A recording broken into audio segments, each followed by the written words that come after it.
अगर मैं हार गया तो दूसरों को भी जीतने नहीं दूंगा। ये कितनी घटिया और क्रूर सोच है। आज की इस बिना जड़ की घटना में आप यही देखने वाले हैं, जहां भयानक हमले के आतंक में कोई दया नहीं। ये घटना कई लोगों के लिए मुनासिब नहीं हो सकती है, इसलिए मैं सुझाव दूंगी कि ये वीडियो अभी इसी वक्त छोड़ दें, क्योंकि ये अनुभव और भी कठिन और घातक होने वाला है, जिसकी कभी किसी ने कल्पना भी नहीं की होगी।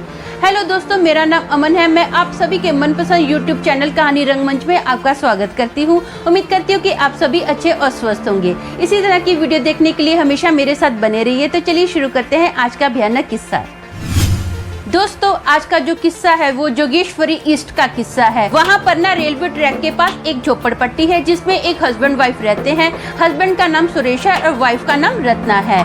जो सुरेश है ना, इन लोगों का खुद का एक कच्ची दारू का मिनी टाइप बार है, एक झोपड़े टाइप जैसा बार है। यहाँ पर क्या है, 9-10 लोग आराम से बैठ सकते हैं और वहाँ पर दारू वगैरह पी सकते हैं। ये जो बार है ना, जोगेश्वरी वेस्ट में है। मतलब ये लोग जोगेश्वरी ईस्ट में रहते हैं ना, तो फाटक क्रॉस करके ही सामने ही इनका बार है। वो जोगेश्वरी वेस्ट में इनका बार है। ये लोग क्या करते हैं, फाटक क्रॉस करके आते जाते रहते हैं। लेकिन जब से सुरेश को लकवा मारा है ना, तब से रत्ना 4 महीने से वो बार को चला रही है। वो क्या करती है, बार में सुबह जाती है और दोपहर को ना खाना खाने के लिए अपने घर पर आ जाती है। एक बार क्या होता है, दोपहर का टाइम होता है, वो खाना खाने के लिए अपने घर पर आती है। वो ना अपने पति को बताती है कि बाबा, आज तो मैं ना मरते मरते बच गई। आपको पता है, जब मैं रेलवे ट्रैक क्रॉस कर रही थी ना, तो पता नहीं अचानक से कहां से ट्रेन आ गई और मैंने क्या किया, फटाफट ना मैं रेलवे ट्रैक पर लेट गई और जो पूरी ट्रेन थी ना, मेरे ऊपर से क्रॉस कर गई। तो सुरेश ये सुनकर बहुत घबरा जाता है। वो रत्ना को पूछता है, तू ठीक तो है ना, तेरे को लगी तो नहीं कहीं? तो रत्ना बोलती है, नहीं नहीं, मैं तो अच्छी खासी हूँ, मेरे को तो देखो क्रॉस तक नहीं आई है। इतने में ना सुरेश का एक पड़ोसी है,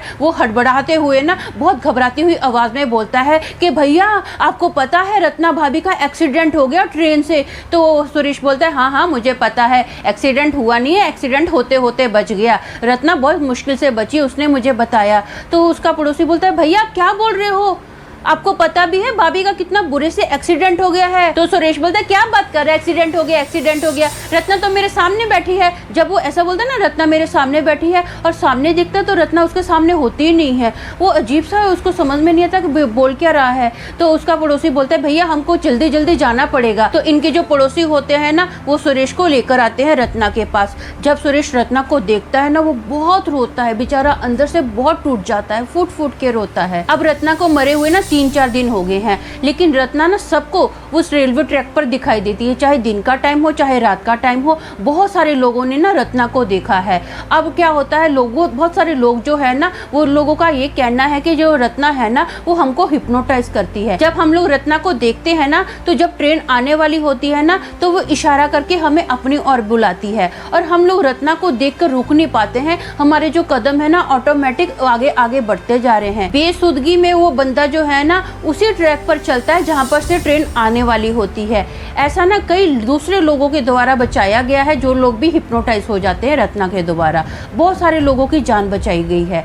अब ना रत्ना के पड़ोस में एक फैमिली रहती है, जिसमें हस्बैंड वाइफ और उनका एक बेटा होता है, जिसका नाम सोनू होता है। सोनू की उम्र 5 साल की है ना। सोनू को अक्सर रत्ना आंटी दिखाई देती है। और सोनू बोलता रहता है, मुझे आंटी बुला रही है, मुझे आंटी बुला रही है, आंटी मुझे चॉकलेट देने के लिए बुला रही है, आंटी मुझे अपने पास बुला रही है। तो जो अभी सोनू की मम्मी है ना, ये सोनू की बातें सुनकर बहुत टेंशन में आ जाती है। वो सोनू को ना ज़्यादातर गली में खेलने नहीं देती, वो ना घर में ही बंद रखती है। अब एक बार क्या होता है, सोनू के पिताजी ना गांव जाने के लिए निकलते होते हैं घर से। तो सोनू ना अपने पापा के पीछे लग जाता है। वो बोलता है, नहीं मैं भी अपने पापा के साथ जाऊँगा। तो उसके पापा बोलते, बेटा मैं जल्दी आ जाऊँगा, बाद में तुझे लेकर जाऊँगा। सोनू मानता नहीं है, जोर जोर से रोने लग जाता है। तो सोनू की मम्मी ना चॉकलेट लेने के बहाने के लिए सोनू को लेकर जाती है। इसने में पीछे से उसके पापा अपना गाँव के लिए रवाना हो जाते हैं। अब ना सोनू की मम्मी जो है घर के काम में लग जाती है, सोनू को चॉकलेट देके चुपचाप करवा देती है। सोनू इतना चालाक होता है ना, वो देखता है कि जैसे मेरी मम्मी का ध्यान अभी काम में है ना, उसको पता होता है कि मेरे पापा ना अभी ट्रेन पकड़ कर जाएंगे, तो मैं भी ऐसा करता हूँ, ट्रेन में चढ़कर ना पापा के साथ जाऊँगा। अब वो ना रेलवे ट्रैक की ओर बढ़ता जाता है। काफ़ी टाइम बीत जाता है। उसकी मम्मी काम करते करते ध्यान देती है कि सोनू घर में कहीं नज़र नहीं आ रहा है। तो वो दूर से देखती है, तो वो ना अपने सोनू को पाती है कि उसका जो बेटा है रेलवे ट्रैक की ओर जा रहा है जहाँ जिस साइड से ट्रेन आ रही है। अब सोनू की मम्मी क्या करती है, भागते भागते सोनू को आवाज़ दे रही है, सोनू रुक जा बेटा, सोनू रुक जा। सोनू अपनी मम्मी की आवाज़ सुनता है, पलटी मार के बोलता भी है, हंस के बोलता है ये आंटी बुला रही है मुझे तो चॉकलेट देने के लिए, आंटी बुला रही है मुझे आंटी के पास जाना है। ये बोलकर ना वो सीधा ट्रेन की ओर भागता जा रहा है। सोनू की मम्मी क्या कर रही है, जैसे सोनू के पास ट्रेन आने वाली होती है ना तो सोनू की मम्मी ऐसे जंप मार के सोनू को पकड़ती है और ऑपोजिट साइड दोनों ये माँ बेटा गिरते हैं और ट्रेन जो है ना सीधा निकल जाती है। इन दोनों को बहुत सारी चोटें लगती हैं, काफ़ी हाथ पैर इन दोनों के जख्मी हो जाते हैं। अब शाम के टाइम पर जैसे सोनू के पापा गांव में पहुंचते हैं ना तो सोनू की मम्मी फ़ोन कर कर पूरी बात बताती है। उसके जो पापा होते हैं ना ट्रेन पकड़ कर अगली ही सुबह घर पर आ जाते हैं। ये लोग जल्दी ही उस घर से शिफ्ट हो गए थे, इन लोगों ने कोई दूसरा नया घर ढूंढ लिया था। उस दिन के बाद इन लोगों ने उस साइड मुँह भी नहीं अपना किया। तो दोस्तों मेरा मानना ये है कि ये जो रत्ना की मौत हुई ना एक्सीडेंटली उसकी मौत हुई थी, जिसकी वजह से उसकी आत्मा भटकती रही। अब रत्ना के जो पति थे उनको पैरालिटिक अटैक आ गया था, उनकी देखभाल करने के लिए कोई भी नहीं था। तो रत्ना की जो आत्मा थी ना उसके पति के अंदर ही वास करती थी, इसीलिए तो वो लास्ट में मरने के बाद भी अपने पति को मिलने आई। लेकिन रत्ना के अंदर जो जलन चिढ़ नफरत थी ना, जो उसकी अचानक से मौत हो गई थी, इसकी वजह से वो बहुत सारे लोगों को दिखाई देती थी। तो आज के लिए बस इतना ही, कल फिर मिलूंगी और एक भयानक किस्से के साथ। तब तक के लिए शालोम, शांति और सलाम।